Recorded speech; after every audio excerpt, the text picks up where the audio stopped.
23 दिवसांपासून बेपत्ता असलेल्या रिपाई पक्षाच्या माजी तालुका अध्यक्षांचा शेतात मृतदेह सापडल्याने जिल्ह्यात खळबळ. नंदुरबार जिल्ह्यातील शहादा तालुक्यातील कहाटूळ गावात हरवलेल्या महिलेचा तब्बल 23 दिवसांनंतर संशयास्पद परिस्थितीत मृतदेह आढळून आल्याने संपूर्ण परिसरात खळबळ उडाली आहे. राणूबाई इशी वय 65 असे मृत महिलेचे नाव असून त्या सामाजिक कार्यासाठी ओळखल्या जात होत्या. राणूबाई इशी या RPI पक्षाच्या शहादा तालुक्यातील माजी महिला अध्यक्षा होत्या. त्यामुळे त्यांची परिसरात सामाजिक व राजकीय वर्तुळात ओळख होती. त्या 8 फेब्रुवारीपासून बेपत्ता झाल्या होत्या. याबाबत त्यांच्या हरवल्याची तक्रार शहादा शहर पोलीस ठाण्यात नोंदवण्यात आली होती.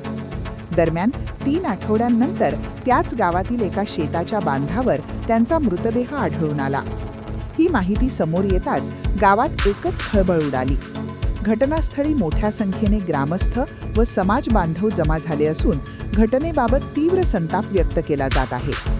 घटनेची माहिती मिळताच पोलिसांनी तात्काळ घटनास्थळी धाव घेत पंचनामा केला आणि मृतदेह शवविच्छेदनासाठी पाठविला. शवविच्छेदन अहवालानंतर मृत्यूचे नेमके कारण स्पष्ट होणार असल्याचे पोलिसांनी सांगितले आहे. दरम्यान हा प्रकार अपघात आहे की घातपात याबाबत विविध चर्चा सुरू असून संपूर्ण प्रकरणाचा सखोल तपास करून दोषींवर कठोर कारवाई करण्यात यावी अशी मागणी नागरिकांकडून होत आहे.